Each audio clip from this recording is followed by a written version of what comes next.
Hello friends, स्वागत है आप सभी का एक बार फिर से आपके अपने यूट्यूब चैनल ट्रायम्फ एकेडमी पे हाजिर हुए हैं हम अपनी नेक्स्ट लेक्चर वीडियो के साथ। तो जैसा कि आप सबको पता है कि रिलेशंस एंड फंक्शंस हम लोग यहाँ पे कर रहे हैं, जिसमें से रिलेशंस पार्ट हम कंप्लीट कर चुके हैं और उसके इम्पॉर्टेंट क्वेश्चंस भी हम लोग कर चुके हैं।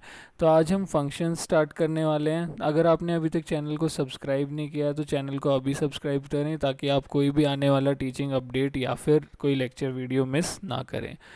तो स्टार्ट करते हैं। सबसे पहले फंक्शन होता क्या है।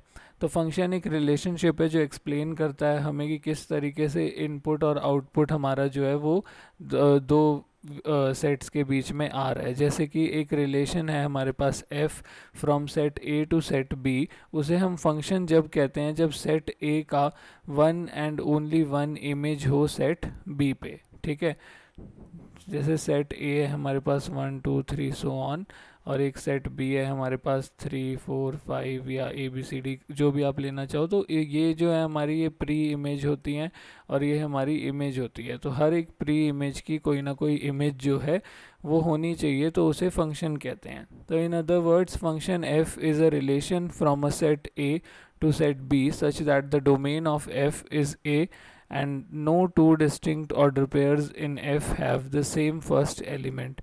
और डोमेन और रेंज यहाँ पे क्या होती है वो हम इसमें आगे अभी डिस्कस करने वाले हैं। तो ये जो डेफिनेशंस हैं हमारे पास फंक्शन की डेफिनेशंस हैं।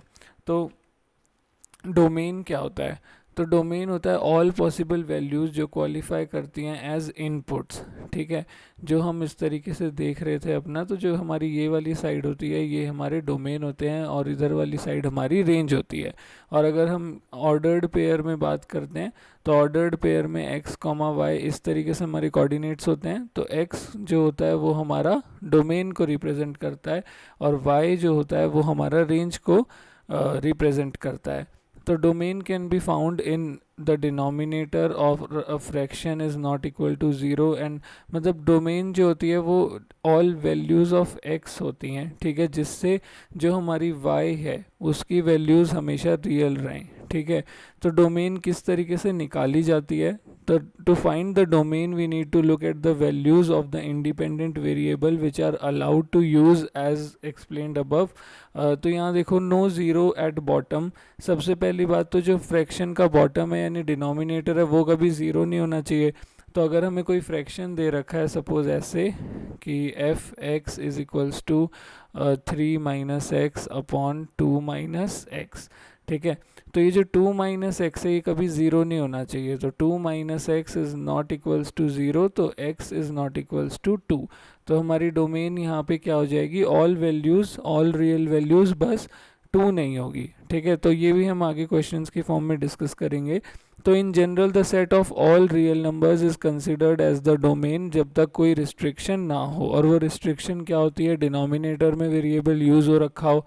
ठीक है, तो वहाँ पे रिस्ट्रिक्शन हमें मिल जाएगी। When the given function is in form of F X equals to 2x + 5 और F X is equals to x² - 2। एक हमारा लीनियर फंक्शन है, एक हमारा क्वाड्रेटिक फंक्शन है। The domain will be the set of all real numbers. जो domain है वो हमेशा यहाँ पे रियल नंबर्स ही रहेगी। When the given function is in form F X is equals to 1/x - 1, तो यहाँ पे डोमेन हमारा set of all real numbers रहेगा, एक्सेप्ट यहाँ से हम x की वैल्यू निकाल लेंगे। तो x-1 will be not equals to 0, so x not equals to 1। तो ऑल रियल नंबर्स एक्सेप्ट 1।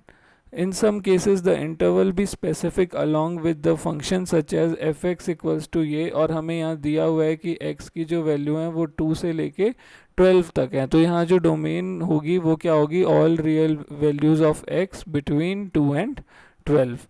तो domain restriction refers to the value of which the given function can not be defined. तो ये जो restrictions होती हैं ये क्या होती हैं कि वहाँ पे हमारा जो गिवन वैल्यू है, जो हमारे फंक्शन की वैल्यू आएगी वो नॉट डिफाइंड हो जाती है। इसके बाद हमारे पास रेंज आती है। तो रेंज होते हैं आउटपुट्स। ठीक है, यानी y कोऑर्डिनेट्स हमारे ऑर्डर्ड पेयर के, और ये डिपेंड करते हैं हमारे वेरिएबल पे, जो भी डिपेंडेंट वेरिएबल हमारे पास यहाँ पे है।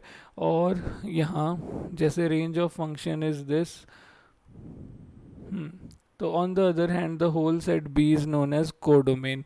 जैसे हम बात करते हैं यहाँ पे दो सेट हैं हमारे, तो इस सेट में ए बी सी डी और इस सेट पे 1 2 3 सपोज, ठीक है। तो 1 ए से जुड़ गया, 2 बी से जुड़ गया और 3 डी से जुड़ गया। तो यहाँ जो हमारी डोमेन है, तो डोमेन हमारी यहाँ क्या होगी, 1 2 और 3, और जो हमारी रेंज है वो वाई वाली पार्ट की है यहाँ वाली, वो क्या होगी, ए बी और डी, क्योंकि सी किसी से अटैच्ड नहीं है, तो सी जो है वो हमारा यहाँ पे रेंज का पार्ट नहीं है, पर वो कोडोमेन में आएगा। कोडोमेन होती है ये पूरे एलिमेंट्स जो भी हमारे सेकंड सेट में हैं। तो ए बी सी डी ये है हमारी कोडोमेन, पर यहाँ पे रेंज है हमारी ए बी डी और हमारा यहाँ पे डोमेन था 1 2 3, ठीक है। तो हम रेंज किस तरीके से फाइंड आउट करते हैं, तो रेंज के लिए हमें फंक्शन जो है y, उसे हम fx ले लेते हैं, और अब हमें y की वैल्यूज़ निकालनी है इस तरीके से कि जो x हमारा आ रहा है वो हर जगह पे रियल वैल्यूज़ दे, ठीक है। For every real value of x जो भी वैल्यू ऑफ y होंगी वो हमारी यहाँ पे रेंज होती हैं। ये भी अभी हम क्वेश्चन करेंगे तो उससे आपको सही से समझ आ जाएगा। कोडोमेन जैसा कि मैंने आपको बताया कि जो सेकंड वाला सेट है हमारा, उसके सारे एलिमेंट्स, चाहे वो किसी की इमेज हो या इमेज ना हो, यानी इसकी कोई प्री इमेज हो या ना हो, ये हमारा कोडोमेन कहलाता है, उस सेट के पूरे एलिमेंट्स। तो find the domain and range of function this fx equals to 3x square minus 5। तो यहाँ पे देखिए जो हमारा फंक्शन है वो ये है। अब फंक्शन में सबसे पहले हमें निकालना है डोमेन। तो डोमेन के लिए हम क्या चेक करते हैं कि fx की वैल्यू रियल रहे। तो यहाँ पे आप देखो x की जगह पे मोस्टली क्वाड्रेटिक फंक्शन जो होते हैं या हमारे जो लीनियर फंक्शन होते हैं वो ऑल रियल वैल्यूज़ पे हमारे यहाँ पे रियल वैल्यूज़ यहाँ fx की भी देते हैं। तो यहाँ पे x की वैल्यू हम चाहे कुछ भी लें, x की वैल्यू हम +1 लें, -1 लें, +2 -2, कोई भी वैल्यू आप यहाँ पे x की लोगे तो x स्क्वायर माइनस 5 एक रियल वैल्यू, यहाँ पे 3x स्क्वायर माइनस 5 की वैल्यू हमेशा जो है रियल आएगी for every value of x। तो यहाँ पे हम कह सकते हैं कि जो डोमेन है वो है ऑल रियल वैल्यूज़, और ऑल रियल वैल्यूज़ को हम किस तरीके से डिनोट करते हैं, negative infinity to positive infinity. इसके बाद हमारे पास आती है रेंज। तो रेंज के लिए हम देखते हैं y की वैल्यूज़, तो y को यहाँ पे हम fx के बराबर ले लेते हैं, जो कि हमारा कितना है 3x स्क्वायर माइनस 5। तो अब हम यहाँ पे देखेंगे ऑल y की वैल्यूज़ जिससे x हमारा रियल रहे। तो पहले तो इस इक्वेशन को, ये हम y हमारा लेफ्ट हैंड साइड पे, और जो यहाँ पे डिपेंडेंट वेरिएबल है वो क्या है, x है, तो हम इसे पहले चेंज कर देते हैं। तो 3x square is equals to, यहाँ पे -5 था तो y प्लस 5, तो हम इसे लिख सकते हैं x स्क्वायर कितना हो जाएगा, y प्लस 5/3, ठीक है। तो x की वैल्यू क्या हो जाएगी, √y प्लस 5/3। तो x की वैल्यू रियल होनी चाहिए। तो x की वैल्यू रियल कब होगी, जब अंडर रूट में नेगेटिव वैल्यू कभी ना आए, पॉजिटिव वैल्यू होनी चाहिए अंडर रूट में। तो यानी जो हमारा y प्लस 5/3 है, it should be greater than equal to 0। तो y प्लस 5 जो है वो ग्रेटर देन इक्वल टू 0 होगा, और इसका मतलब क्या है कि y की value greater than equal to -5 होगी। तो यहाँ से रेंज क्या हो गई, all values, all real values greater than equal to -5। तो -5 से स्टार्ट हो रही है, ग्रेटर देन इक्वल टू है, इसीलिए यहाँ पे स्क्वायर ब्रैकेट लगेगा, राउंड ब्रैकेट नहीं लगेगा, और दूसरा हमारे पास इन्फिनिटी। ये जो वैल्यूज़ होंगी वो सब यहाँ पे इसकी रेंज होंगी। तो डोमेन क्या है, all real values -∞ to +∞, and domain ये है, और रेंज हमारे पास क्या है, -5 टू इन्फिनिटी। नेक्स्ट क्वेश्चन, अब हमें बोला है fx equals to 2x minus 1 upon x plus 4। तो यहाँ पे देखिए डोमेन निकालने के लिए 2x minus 1 upon x plus 4, ये हमें fx दिया हुआ है। तो fx की वैल्यू रियल रहनी चाहिए, और fx की वैल्यू रियल होने के लिए डिनोमिनेटर हमेशा नॉन ज़ीरो वैल्यू होनी चाहिए। तो x plus 4 not equals to 0, so x not equals to -4। तो यानी x की वैल्यू या हमारी डोमेन क्या होगी, ऑल रियल वैल्यूज़ एक्सेप्ट -4। -4 नहीं होना चाहिए।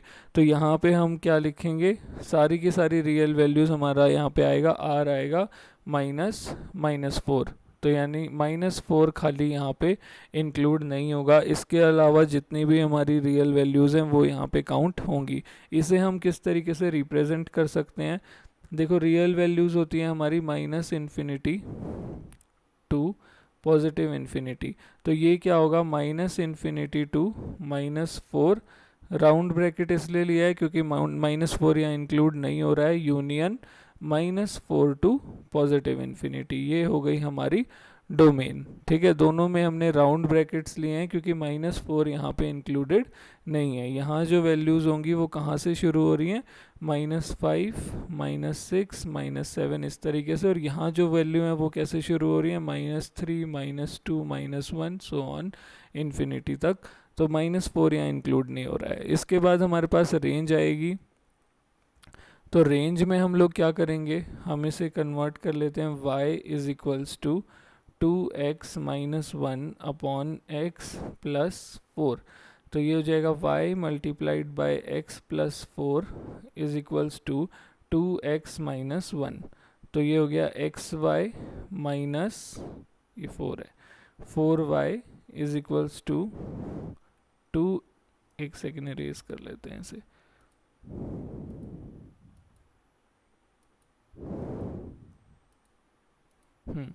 तो ये हमारे पास है xy minus 4y is equals to 2x minus 1।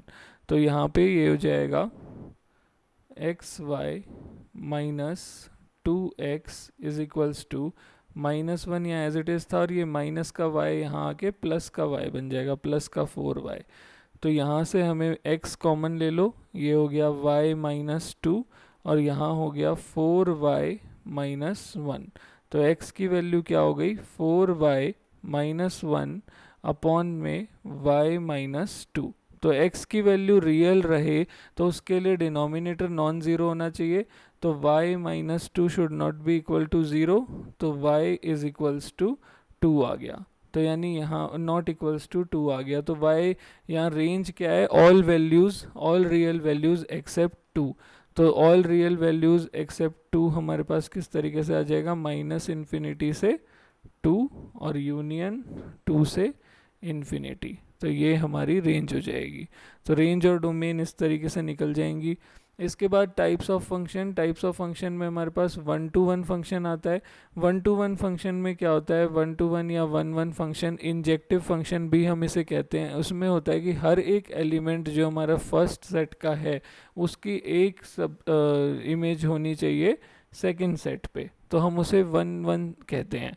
जैसे यहाँ 1 a से अटैच्ड है, 2 b से, 3 d से और 4 c से, और e और f यहाँ पे ब्लैंक हैं। इसके बाद यहाँ पे भी देखिए 1 b से अटैच्ड है, 2 c से, 3 a से और 4 d से।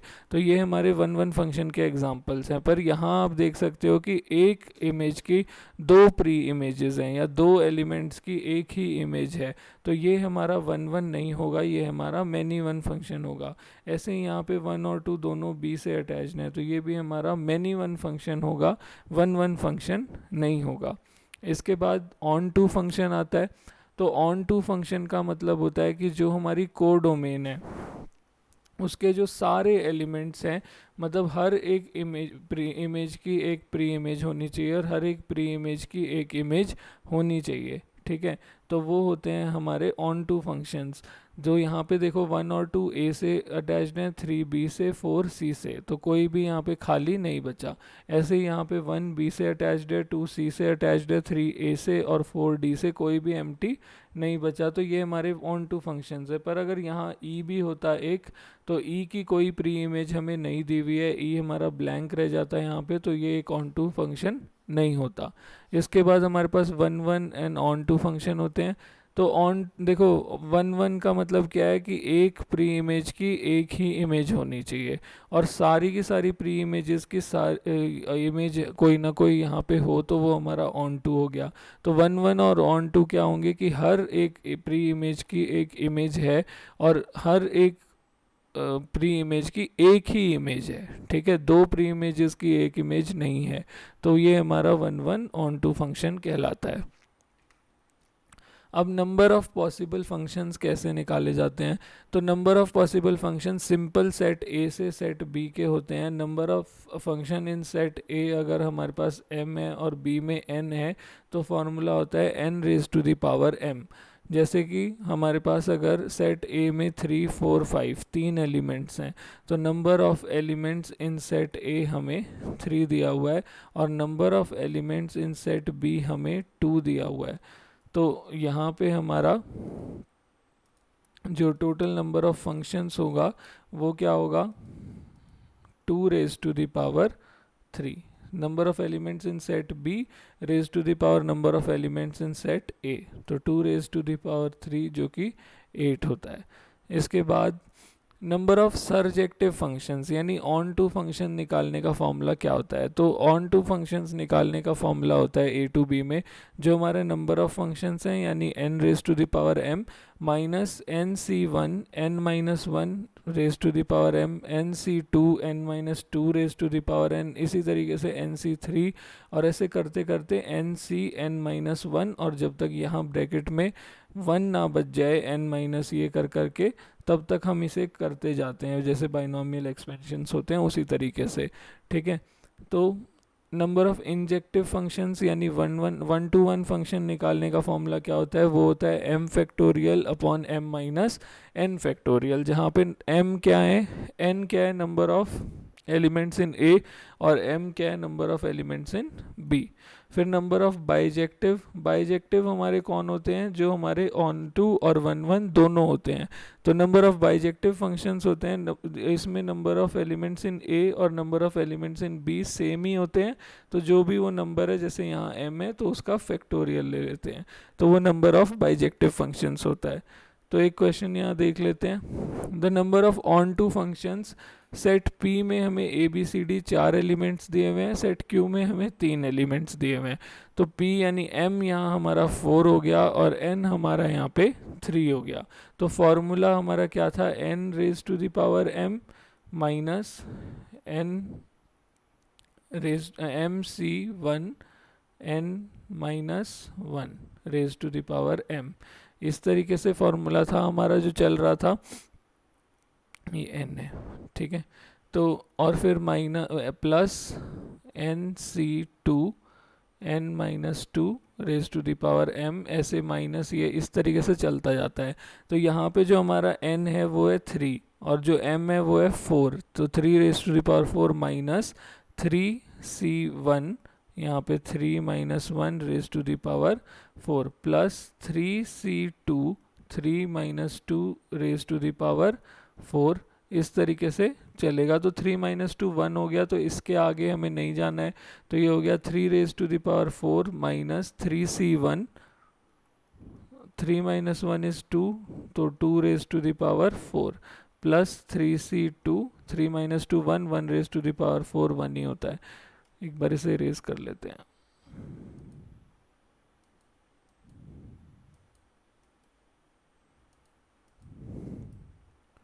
तो 1 रेज टू द पावर 4 हमारा यहाँ 1 ही होता है। तो जब हम इसे सॉल्व करेंगे 3 रेज टू द पावर 4 81 और 3c1 into 2 raise to the power 4 हमारा 48 होता है और 3c2 1 हमारे पास यहाँ 3 होगा, तो 3 इंटू 1 3। तो जब इसे सॉल्व किया तो 36 आंसर आया, यानी कि total number of onto functions यहाँ पे कितने हैं, 36, option B. Next question, the number of bijective functions from set A to itself when A contains 106 elements। तो bijective functions में हमने देखा था कि number of element A और B के सेम ही होते हैं जो कि यहाँ 106 हैं, और number of functions यहाँ पे कितने हो जाते हैं, वो m फैक्टोरियल यानी 106 का फैक्टोरियल। तो आंसर यहाँ पे होगा ऑप्शन बी 106 का फैक्टोरियल। इसके बाद हमारे पास एल्जेब्रा ऑफ रियल फंक्शंस आता है। तो अगर हमें दिया हुआ है f plus g of x तो वो होगा f x plus g x. जैसे अगर आपको एक फंक्शन एफ एक्स दिया हुआ है 2 प्लस एक्स और एक फंक्शन आपको जी एक्स दिया हुआ है x प्लस 3। ठीक है, तो f प्लस जी x आपका क्या होगा, f x plus g x.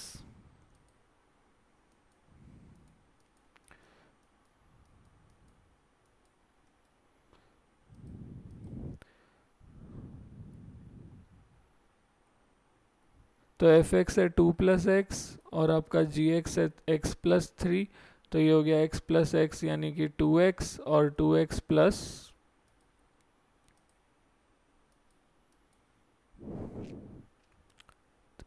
2x+x 2x और 2+3 हो गया आपका 5।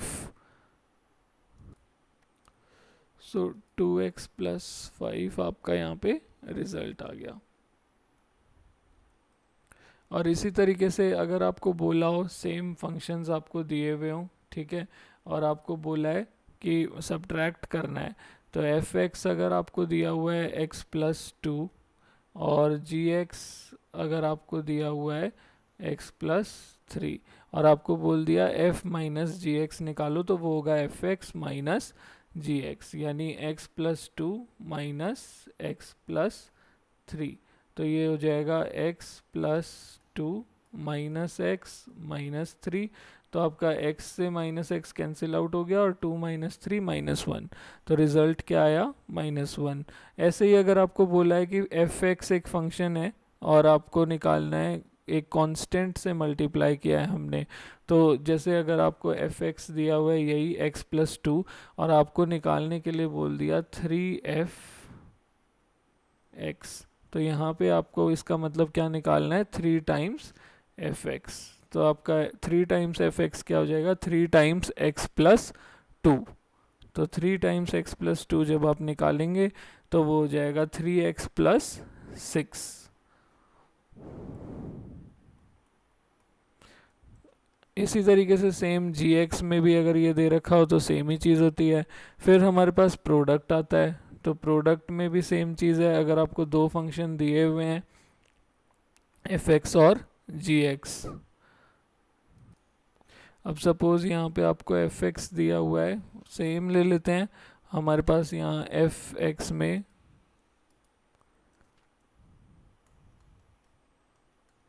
x+2 और जी एक्स को ले लेते हैं हम x+3,